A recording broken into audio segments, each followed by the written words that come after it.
요한복음 19장 26절 27절입니다. 요한복음 19장 26절 27절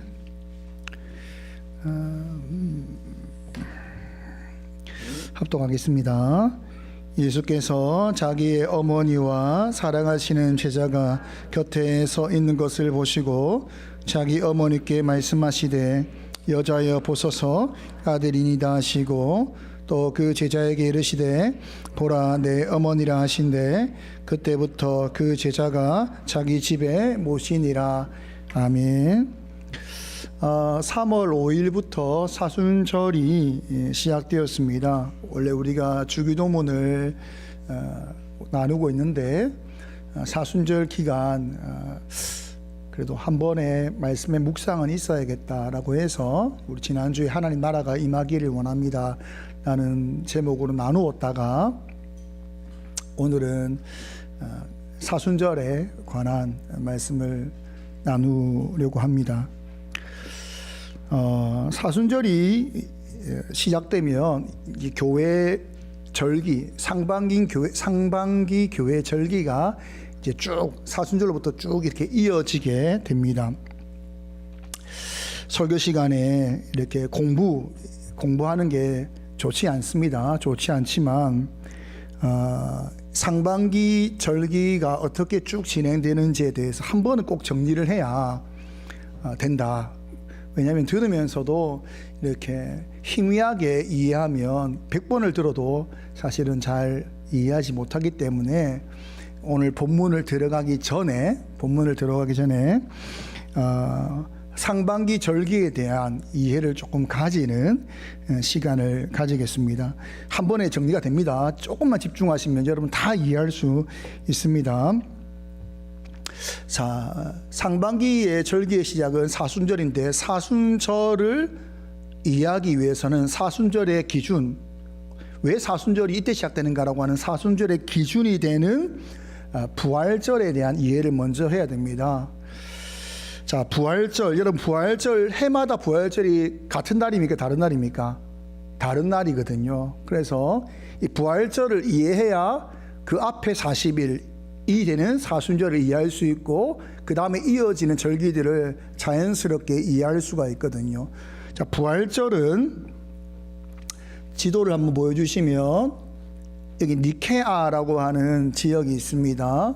325년에 교리적인 문제로 인하여서 다툼이 커지니까 황제가 불러서 이 문제를 해결하자라고 부르면서 325년 니케아라고 하는 황제의 별장에서 기독교 최초로 공의회가 열립니다. 그러니까 최초의 회의다. 이게 니케아 회의입니다. 니케아 공의회인데 325년에 열리게 됩니다. 이때 여러 가지 것들을 이제 교리적인 것도 합의하게 되고 또 그 중에 합의하는 한 가지가 있는데 부활절 날짜를 정하게 됩니다. 이날 니케아 때 회의 때 정하게 되는데 어떻게 정하냐면 춘분을 기준으로 춘분 후 만월이 된 이후 주일 이렇게 복잡하죠. 이렇게 복잡하게 정할 줄 몰랐다, 그렇죠? 그 춘분이라고 하는 단어가 낮과 밤이 길이가 같다라는 겁니다. 그래서 니케아 325년에 춘분은 3월 21일이었습니다.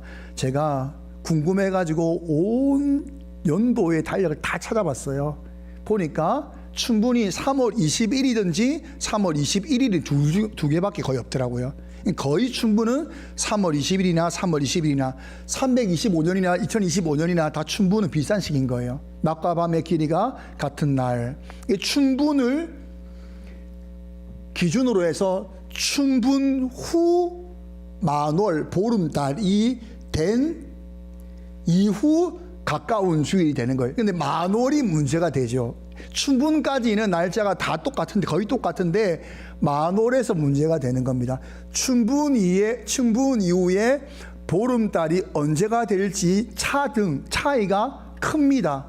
2024년을 제가 찾아봤습니다. 찾아보니까 충분히 3월 20일인데 만월이 3월 25일이었습니다.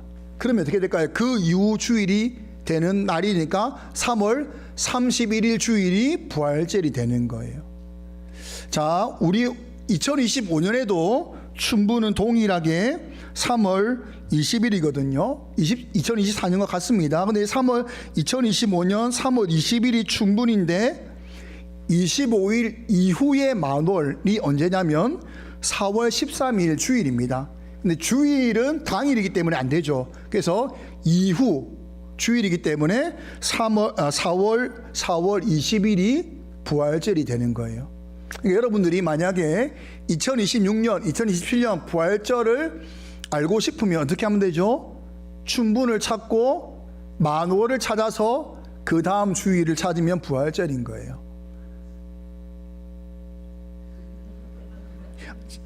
저는 찾아보니까 별로 안 어렵더라고요. 이렇게 찾아보면 됩니다. 그래서 자, 우리가 4월 20일이 주일입니다. 부활절입니다. 이 날을 기준으로 40일을 앞으로 가야 되는데 주일을 빼고 40일입니다. 주일을 빼고 40일을 계산하면 3월 5일이 사순절 시작이 된다 이 말이죠. 이해가 되시죠? 네. 그러니까 춘분을 기준으로 해서 부활절을 정하게 되고, 그리고 부활절이 정해지면 부활절 앞으로 주일 빼고 40일을 기점으로 사순절이 시작이 되는 것입니다. 자, 이제 또 중요한 게 등장합니다. 여러분, 우리가 부활절을 이야기할 때에 주님의 부활은 유대인의 절기로 보면 언제 부활하셨죠? 초실절입니다. 초실절에 부활을 했습니다. 무교절 다음 날인 초실절에 부활을 했거든요. 그래서 우리가 부활절을 기준으로 해서 7일이 7번 지난 달, 그러니까 7주가 지난 날을 우리가 무엇으로 지키냐면 성령 강림주일로 지키는 거예요. 그게 성경에서 뭐가 나오죠? 오순절이 됩니다. 성경에서 보면 오순절은 무교절로부터 50일이 지났다라는 뜻입니다. 그리고 무교절이, 여러분, 유월절은 뭐죠? 유월절은 애굽의 10가지 재앙 중 10번째 재앙이 되는 장자의 죽음 가운데 양을 잡아 문설주에 바를 때에 죽음의 사자가 그 피를 보고 담을 넘듯이 넘어갔다. 유월 해서 유월절이잖아요. 그날을 기념하잖아요. 그리고 그날 밤에 무엇을 하지요? 무교병을 먹습니다. 그러니까 우리가 급히 나왔다 라고 해서 누룩을 통해서 빵을 발효하지 않고 누룩 없는 빵, 무교병을 먹는다고 해서 무교절이라고 하잖아요. 유월절을 기준으로 해서 유월절 다음 날로부터 일주일을 무교절로 지킵니다. 그리고 무교절이 끝난 그 다음 날이 초실절인데 주님이 그때 부활했지요. 초실절은 뭐죠? 이제 1년의 수학의 첫 시작, 첫 단을 배워서 그것을 하나님께 드렸다, 첫 열매를 드렸다라고 해서 초실절이고, 예수님께서 우리 부활에 뭐가 됐죠? 첫 열매가 되셨다라고 해서 초실절의 부활이 이루어지는 겁니다. 자, 초실절을 기준으로 해서 7일을 7번 지났다고 해서 77절이라고 말하고, 무교절을 끝으로 해서 50일이 지났다고 해서 오순절이라고 말하고, 이것을 다른 말로 맥추절이라고 말합니다. 그럼 77절의 의미는 뭐냐? 첫 단을 배웠던 그 단의 추수가 끝이 났다 해서 77절로 지키는 것입니다. 그게 맥추절이거든요. 그러면 맥추절과 77절과 그다음 뭐죠? 오순절은 같은 날입니다. 같은 날인 거예요. 그럼 계산을 할 때 우리가 부활절을 지키고 50일 아니면 7일을 7번째 지난 달 달력을 보게 되면 성령 강림주일로 지키는 거예요. 왜요? 오순절 날 성령께서 임하셨기 때문입니다. 근데 놀랍게도 한국 교회는 성령 강림주일도 지키고 또 뭘 지키죠? 맥주 감사주의를 지키죠. 이런 맥주 감사주의를 성경적 관점으로 볼 때는 언제 지켜야 되는 거죠? 같은 날 지켜야 되는 거죠. 근데 한국 교회가 이것을 분리합니다. 왜냐하면 한국의 보리의 추수는 언제 시작되냐면 6월에 시작돼요. 6월에 시작되고 그리고 7월이 돼야 추수가 끝이 납니다. 한국 교회는 초창기에 보릿고개라는 아주 힘든 삶의 여정이 있었잖아요. 그러니까 우리가 이 날을 분리해서 감사절로 지키자라고 해서 성령 강림 주일과 맥주절은 같은 날이지만 분리하여서 한국적 개념으로 맥주 감사주의를 지키고 있는 겁니다. 그래서 성경에서 말하는 맥주절은 칠칠절이고 오순절 같은 날이다. 한 번이 이해가 됐죠. 제가 이거는 일타 강사입니다.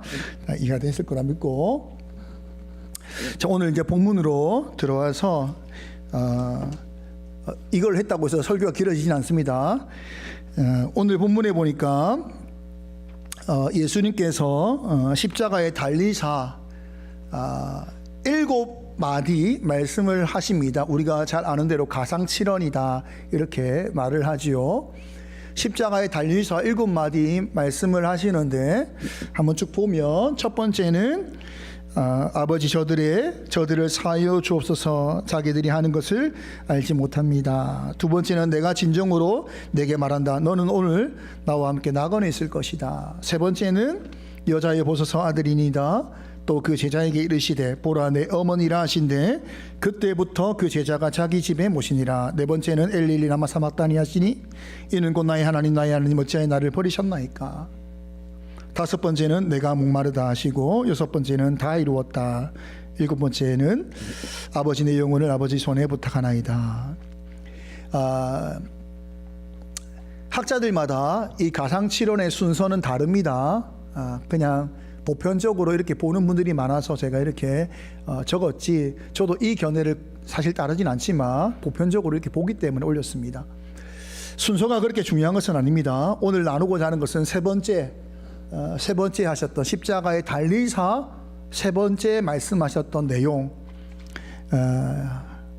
여자여 보소서 아들이니이다 라고 말씀하시고 내 어머니라, 요한에게 내 어머니라 라고 하셨던 이 말씀을 가지고 사순절을 보내는 이 기간 우리가 이 말씀을 묵상하면서 우리가 어떤 마음으로 주님의 십자가를 바라보고 생각하며 우리가 이 기간을 보내야 되는가를 나누고자 합니다.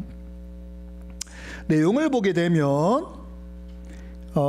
죽음을 앞둔 예수님께서 아들로서 남겨진 어머니를 염려하고 걱정하는 마음에 사랑하는 제자에게 부탁하셨던 것으로 본문이 이렇게 보여집니다. 왜냐하면 이어지는 내용이 보라 내 어머니라고 말하니까 그때부터 그 제자가 자기 집에 모셨다라고 하는 것으로 예수님은 사랑하는 어머니를 염려하여 부탁했고 그 제자가 모셨다는 것을 통해서 이 부탁이 맞다라고 생각할 수 있습니다. 교회 역사 안에서도 보게 되면 요한이 아주 긴 시간 동안 마리아를 복양한 것으로 기록하고 있습니다. 분명히 어머니를 향한 마음으로 어머니를 부탁했다라고 하는 내용도 분명히 이 안에 포함되어 있습니다. 그러나 그 내용만 있는 것은 아닙니다. 마리아에게는 예수님 말고도 아들들이 있습니다. 아들이 없다라고 하면 부탁을 해야 되지만 아들이 하나가 아니라 아들들이 있거든요. 아들들이 있는데 굳이 요한에게 내 어머니라고 부탁을 한 것은 단순히 어머니를 부탁한 의미 그 이상의 내용이 담겨져 있다라고 우리가 생각할 수 있는 것입니다. 26절을 다시 한번 읽겠습니다. 예수께서 자기의 어머니와 사랑하시는 제자가 곁에 서 있는 것을 보시고 자기 어머니께 말씀하시되 여자여 보소서 아들이니이다. 지금 어머니 마리아를 향해서 뭐라고 말하죠? 여자여 라고 말을 합니다. 예수님께서 어머니를 향해서 여자여라고 말한 경우가 한 번 더 있었습니다. 언제 있었는가 하면 예수님의 첫 이적을 행하신 가나 혼인 잔치에 이 말이 등장을 합니다. 요한복음 2장 3절과 4절을 함께 읽겠습니다. 포도주가 떨어진지라 예수의 어머니가 예수에게 이르되 저들에게 포도주가 없다 하니 예수께서 이르시되 여자여 나와 무슨 상관이 있나이까 내 때가 아직 이르지 아니하였나이다. 혼인잔치에 있어서 가장 중요한 것은 포도주입니다. 근데 포도주가 떨어진 것이죠. 아주 심각한 상황이 된 것입니다. 이때 예수님의 어머니가 예수님께 말합니다. 저들에게 포도주가 없다. 이 말을 할 때의 마리아의 요청은 예수님을 자기의 아들로서 요청한 것은 아닐 것입니다. 그리고 대답을 하는 예수님의 대답을 보십시오. 여자여 나와 무슨 상관이 있나이까 내 때가 아직 이르지 아니하였다. 여자여 내 때가 아직 이르지 않았다 라는 말을 통하여서 예수님께서 지금 마리아에게 자신이 육신의 아들로서 지금 말을 하고 있는 것이 아니라 메시아로서 우리의 구주로서 지금 이 말을 하고 있다는 것을 알 수 있는 것입니다. 그러니 질문과 예수님의 대답 가운데 이 질문과 대답은 어머니와 아들로서의 내용이 아니라 메시아로서 이 땅에 오신 구주로서의 지금 대화가 이루어지고 있는 것입니다. 그때 등장한 말이 여자여, 꼭 남처럼 말하고 있죠. 여자여 이렇게 등장을 하는 것입니다. 오늘 읽었던 요한복음 19장에서도 십자가에 달리신 그분께서 어떻게 말씀을 하시는가 하면 여자여 이렇게 시작을 하는 것입니다. 이것은 무엇을 말하고자 하냐면 지금 예수님께서 십자가에 달리사 하시는 말씀은 아들로서가 아니라 무엇으로 말씀하시는 거죠? 메시아로서 우리를 위해 죽으시는 구주로서 지금 마리아에게 그리고 제자인 요한에게 말하고 있다는 것입니다. 그러니 육신의 아들로서가 아니고 그리고 스승과 선생으로서가 아니고 메시아로서 하시는 말씀이다 라고 우리가 볼 수 있는 것입니다. 그 메시아로서 지금 무엇을 하시는가 하면 내 어머니다 라고 말씀을 선언을 하시는 것입니다. 마리아가 어머니가 되고 요한은 뭐가 되는 거죠? 아들이 되는 것입니다. 그러니까 예수님은 십자가에서 지금 새로운 관계를 만드신 것입니다. 뭐죠? 육신의 엄마와 아들이 아니라 영적인 엄마 아들이라고 하는 관계, 다르게 말하면 영적 가족을 만드십니다. 영적 가족. 예수님의 십자가를 통해서 새로워진 하나, 새롭게 탄생한 것인데 그것이 뭐냐라고 말하면 신령한 영적 가족이 십자가로 말미암아 탄생되었다라는 선언이 이 십자가상에서 이루어진 것입니다. 마태복음 12장부터 12장 46절과 46절에서 50절까지를 천천히 함께 읽겠습니다. 시작. 예수께서 무리에게 말씀하실 때에 그의 어머니와 동생들이 예수께 말하려고 밖에 섰더니 한 사람이 예수께 여짜오되 보소서 당신의 어머니와 동생들이 당신께 말하려고 밖에 서 있나이다 하니 말하던 사람에게 대답하여 이르시되 누가 내 어머니이며 내 동생들이냐 하시고 손을 내밀어 제 아들을 가리켜 이르시되 나의 어머니와 나의 동생들을 보라.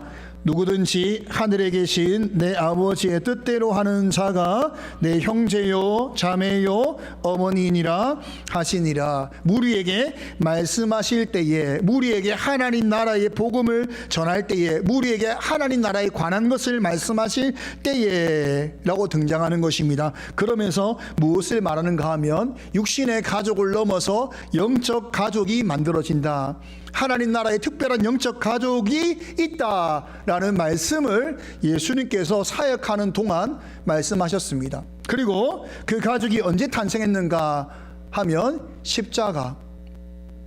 십자가를 통하여서 그 가족이 탄생되었다는 것을 예수님께서 내 어머니다 라고 말씀하심으로 가족이 탄생되었다는 것을 말하고 있는 것입니다. 이것은 바울도 같은 주장을 하고 있습니다. 에베소서 2장 16절에서 19절까지 합독하겠습니다. 또 십자가로 이 둘을 한 몸으로 하나님과 화목하게 하려 하심이라.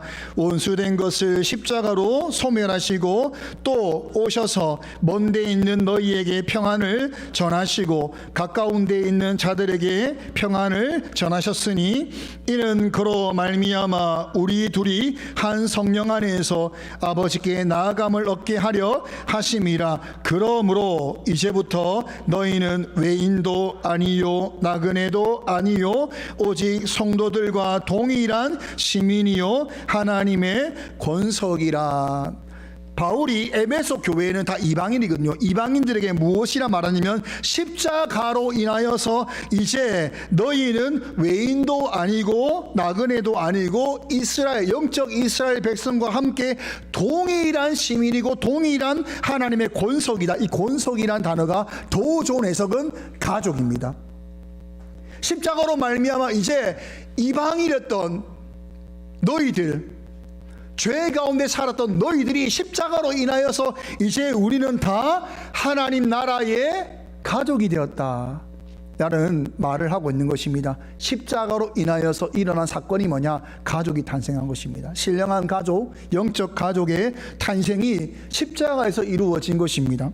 그렇다면 예수님께서 가상칠언, 죽기 전에 7마디밖에 못한다고 할 때에 이 아주 긴박한 순간에 왜 굳이 십자가에서 이 말씀을 하셨는가? 가족의 탄생을 왜 이때 말씀하셨는가? 세 가지로 생각해 볼 수 있습니다. 첫 번째로, 영적 가족은 십자가를 통해서만 만들어진다라는 것을 말해주고 있는 것입니다. 여러분, 영적 가족은 오직 십자가, 내가 죄인임을 깨닫고 예수님을 영접하는 사람, 십자가의 피로를 알고 그 피로 인하여서 구원받은 자만이 영적 가족이 될 수 있다는 것을 말하고 있는 것입니다. 그래서 십자가에서 말씀하신 것입니다. 십자가를 통해서만 가족이 되는 것입니다. 두 번째, 십자가에서 이 가족됨을 선언하신 이유는 그 생명의 가치 그리고 가족의 가치를 말해주기 위한 것입니다. 생명의 가치, 가족의 가치. 여러분의 그 생명의 가치가 얼마쯤 될 거라 생각하십니까? 어떤 분은 저의 가치는 뭐 돈으로 매길 수 없습니다, 이렇게 말할 수 있겠지만, 객관적으로 볼 때, 객관적으로 남이 내 인생에, 내 생명의 가치를 매긴다면 얼마쯤 되겠습니까? 정확히 알 수 없겠죠. 수치로 표현한 몇 가지 표현이 있거든요. 그 중에 하나가 뭐냐면, 미국 교통부가 만든 인간 생명 가치 기준이 있습니다. 왜냐하면 사고가 나게 되면 이 문제를 해결하기 위해서 인간 생명에 대한 가치를 정한 것입니다.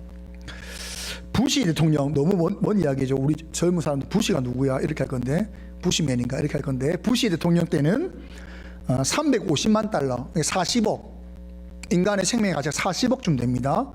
그렇게 하다가 오바마가 대통령이 되면서 생명 가치가 올라가게 됩니다. 610만 달러, 그러니까 70억쯤 된다, 이렇게 정합니다. 그러니까 사고가 나게 되면 이 비용을 어떻게든 처리를 해야 되니까 이 처리를 위한 계산을 한 것입니다. 그러니까 오바마 때는 70억이다. 또 여러 부서가 있거든요. 어떤 부서는 80억이다. 어떤 부서는 100억이다. 이렇게 말을 합니다. 그 이상은 잘 나와 있지 않습니다. 미국 교통부 기준입니다. 한국은 얼마쯤 할까요? 한국은 나와 있지 않습니다. 나와 있지 않지만 10분의 1도 안 될 거예요. 아마 아주 작게 측정되어 있습니다. 측정은 정확히 없지만 작아요. 생명의 가치가, 인생의 가치가 얼마쯤 되는가 물어보면 많아봐야 100억이다. 가장 경제 대국인 미국이 정한 기준 많아봐야 100억이다 라고 이야기합니다. 그런데 여러분, 사람의 가치가 100억이다 라고 말한다면 창조주 하나님의 목숨의 가치는 얼마쯤 될까요? 이 만물, 조그만 우주로 볼 때 먼지보다 작은 이 지구뿐만 아니라 우주 만물을 지으신 하나님의 목숨의 가치는 얼마쯤 되겠습니까? 이거는 우리가 말을 할 수 없죠. 그 가치를 이야기하는 것 자체가 이상한 것입니다. 그런데 하나님은 우리의 생명을 사기 위해서 하나님을 죽이셨습니다. 하나님의 생명을 죽임으로 우리의 생명을 사신 거예요. 여러분의 생명의 가치는 여러분을 기준으로 하면 안 되는 거예요. 왜요? 여러분 대신 죽은 분의 가치로 계산을 해야 되는 거죠. 여러분의 가치가 얼마나 큰지, 성부 하나님은 성자 하나님을 죽이심으로 사셨다 이 말이에요. 그러니까 여러분의 생명의 가치를 하나님 보실 때는 성자 하나님의 생명과 같은 가치로 왔다 이 말입니다. 그게 여러분의 생명의 가치입니다. 여러분의 생명의 가치는 돈으로 상상할 수 없을 만큼의 가치입니다. 그리고 그 생명을 사심으로 무엇을 만드셨는가 하면 살린 자로 가족을 만드신 것입니다. 이 가족의 가치는 예수님의 목숨값입니다. 여러분의 생명과 영적 가족의 가치는 예수님의 생명의 가치라 이 말이죠. 가수 션이라는 사람이 있습니다. 아마 우리 한국 안에서 연예인 중에서 가장 선한 영향력을 끼치는 사람을 뽑으라고 하면 항상 들어가는 사람이 션인데, 매년 8월 15일이 되면 광복절이 되면, 나라가 광복했다라고 하는 광복절이 되면 이분이 마라톤을 합니다. 8월 15일이다 이래가지고 81.5km를 뛰어요. 와, 제가 요즘 열심히 달리기를 하고 있어요. 우리 이나쌤이 제 뱃살 빼려면 뛰어야 한다더라고요. 슬로우 러닝, 천천히 뛰면 된대요. 그래서 하루 20분을 뛰랬는데 제가 어제 하루 20분을 딱 뛰니까 2.87km, 약 3km를 뛴 거예요. 20분 동안 뛰니까 한계가 왔더라고요. 한계였습니다. 근데 여러분 81.7km, 81.5km를 뛰는 거예요. 2024년에 많은 사람들이 여기에 동참을 합니다. 16,300명이 이 귀한 마라톤에 참여를 하게 돼요. 참여하는 사람들은 자기 스스로가 시간과 장소와 거리를 정해서 뛰고 인증하는 방식으로 참여를 합니다. 그리고 모금된 돈을 가지고 독립유공자들을 위한 후원에 이 돈을 사용을 합니다.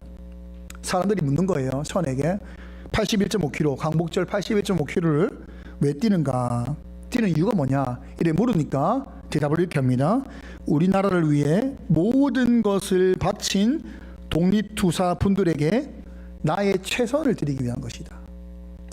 그분이 그 뛰는 장면을 보면 중간중간에 누워서 경련된 근육을 막 주무는 경우, 81.5를 뛰면 불가능하잖아요. 그 근육이 경련되고 막 숨이 가빠서 막 쓰러지거든요. 그때마다 막 주물러줘요. 그러면서 81.5를 완주하거든요. 왜 그렇게 하냐? 모든 걸, 나라를 위해 모든 것을 바친 분들에게 그 감사의 마음을 전하고자 나의 최선을 내가 드리는 것이다. 이렇게 고백을 하는 거예요. 여러분, 예수님께서 영적 가족, 여러분의 생명과 함께 우리의 영적 가족을 만들기 위해서 예수님은 십자가에서 죽으심으로 선언하신 것입니다. 이 가족은 내 생명으로, 내 생명의 가치로 내 모든 것을 바쳐서 만든 가족이다 라는 선언을 하신 겁니다. 여러분, 그런 선언을 우리가 받았다면 우리가 어떻게 살아야 될까? 가수 선이 말하는 것처럼 살아야 되는 건 아닌가? 나는 이거밖에 안 되는 사람이다 라고 말하는 것이 아니라 최선의 것을 드려야 되는 것은 아닌가? 그분은 우리에게 모든 것을 바쳐서 우리의 생명과 우리를 가족이라고 하는 선물을 주신 거잖아요. 가족은 선물이지 않습니까? 자녀가 태어날 때마다 얼마나 행복한지 몰라요. 다른 어떤 것과 바꿀 수 없는 게 가족이잖아요. 가족이라는 선물을 주님께 주신 거예요. 그분의 생명을 바침으로 주신 거거든요. 그럼 우리는 어떻게 살아야 되는가? 최선을 드려야 되는 것은 아닌가? 세 번째, 예수님께서 십자가상에서 가족을 선언하신 세 번째 이유는 십자가가 사랑이기 때문입니다. 사랑. 예수님께서 새 계명을 준다라는 말씀을 하십니다. 죽으심을 말씀하실 때에 너에게 내가 새 계명을 주겠다라는 말씀을 하시죠. 요한복음 13장 34절입니다. 함께 읽겠습니다. 새 계명을 너희에게 주노니 서로 사랑하라. 내가 너희를 사랑한 것 같이 너희도 서로 사랑하라. 여러분, 예수님께서 십자가에 달리시기 전 주신 새 계명이 있습니다. 가족이 되면 우리가 해야 되는 것이 있는데 그게 뭐냐? 서로 사랑하라. 근데 어떻게 사랑했냐면 예수님께서 사랑하신 것처럼입니다. 십자가에서 모든 걸 바쳐서 우리를 사랑함으로 우리를 살렸잖아요. 근데 예수님께서 우리에게 요구하시는 사랑이 뭐냐? 계명이 뭐냐? 물으신다면 내가 너희를 사랑한 것 같이입니다.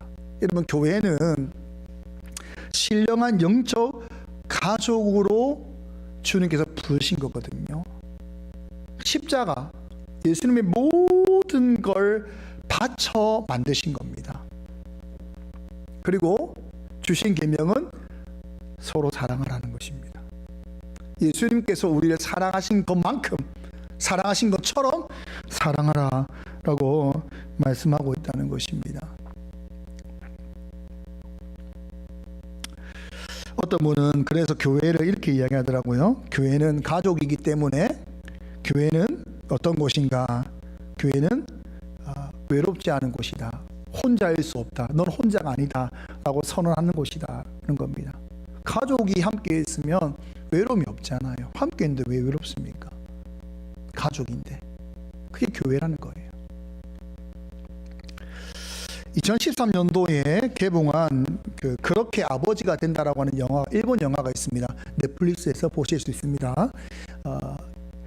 이 영화는 일본의 한 아버지, 그리고 아주 예쁘고 가정적인 엄마, 그리고 아버지를 쏙 빼닮은 6살 아들의 이야기로 시작이 되거든요.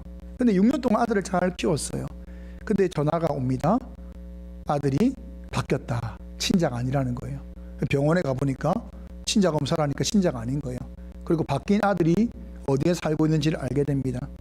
그리고 바뀐 아들을 키우고 있는 부모와 아이가 서로 만나게 되죠. 우리가 지금 아이에게 6살밖에 되지 않는 아이에게 말하면 충격을 받을 테니까 우리가 함께 시간을 보내면서 아이들이 좀 친밀해지고 편해질 때 그때 다시 이제 아이들을 바꾸자, 그 시간을 보냅니다. 그리고 나서 이제 아들을 바꾸지요. 바꾸는데 참 쉽지가 않은 거예요. 아이에게 내가 너 아빠다, 아버지라 부를 수 없죠. 그 불편함 가운데 데려온 친아들은 집을 나가게 되고 이런 과정을 겪게 되거든요. 그 가운데 어떻게 하면 내 친아들을 가족으로 내가 이의 아버지가 될 수 있을까에 대한 생각 가운데 이 주인공이 아버지가 되기 위한 노력을 합니다. 그리고 이 노력이 잘 이루어져서 이 아이가 적응하게 돼요.